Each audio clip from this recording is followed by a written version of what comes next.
Eto na nga at mag-upload na ako. Medyo matagal-tagal na rin ako walang upload dahil sobrang busy ko nga sa trabaho at meron akong inaasikaso na BIR para nga ako'y makapagtinda na sa Orange app, Blue app at sa anong app pa yan. Syempre, required na talaga ngayon na dapat ay meron kang Certificate of Registration galing sa BIR para ka makapagbenta online. So, kaya nga, para makapagbenta ay talagang nasikaso ko na at pagkatapos nga ng asikasuhin, syempre isang day off lang meron ako sa isang linggo at may pasok din. At nasaktuhan din naman na maraming kaso ngayon ng mga hindi magagandang gawain ng mga tao. Hindi ko nabibigkasin dito dahil baka magka-violation itong aking video. At syempre, yan, habang nagkikwentuhan ako sa inyo ay maglalagay ako ng itlog dito sa aking ref. Itlog na nga lang ang laman dito dahil wala na akong mapanglagay na laman. At least kahit papaano ay meron akong nire-refill, diba? At ito ipapakita ko na sa inyo ang aking naibiling bike para sa aking anak.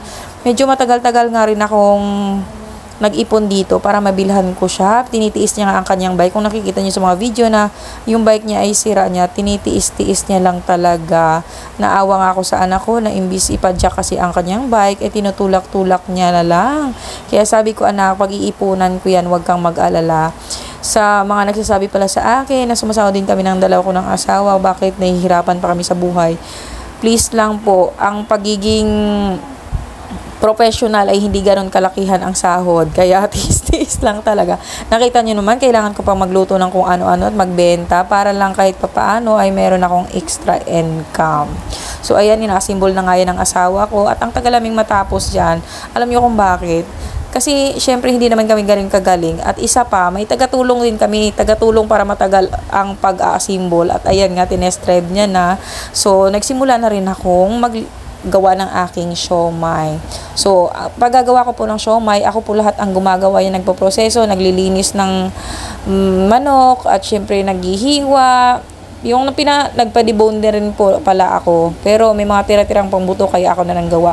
Ako na rin po ang nagiling dyan kasi gusto ko po, hindi ka siya ganun ka sobrang fine para may manguya ka pang meat ng chicken. So, pag kayo paggagawa, wag nyo rin masyadong i-grind. Huwag nyo masyadong ng food processor para hindi masyadong pino ang chicken dahil hindi masarap.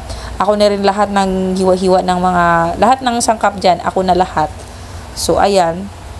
Kailangan mo yung haluin ng mabuti para pantay-pantay ang lasa. At syempre, para talagang siguradong pantay-pantay din ang kulay at ang sarap. Ayan. Mayroon na talaga akong sukat niyan. Kung sa unang upload ko, sana panoorin nyo yun para alam nyo ang eksaktong sukat. At dagdagan nyo na lang, times 2 na lang pag nagdagdag kayo ng kilo. Dahil una ko pong ginawa ay 1 kilo lang. At ngayon 1 kilo ulit dahil hindi pa kaya ng budget ng maramihan. Sa susunod po, pag kaya ng maramihan, ay mag-offer na rin ako ng para sa reseller. Inaamoy-amoy ko po yan para masigurado kung mabango talaga. Kung nag-aamoy talaga yung amoy ng olive oil. Ay, hindi. Sesame oil pala. Kasi alam nyo ba, nagpapabango sa ating siomai is sesame oil. Pag walang sesame oil, mabaho po talaga. Hindi ko talaga gusto. Dahil may mga siomai din po akong natikman na hindi ko po ang gusto ng amoy. Naamoy ko po yung meat.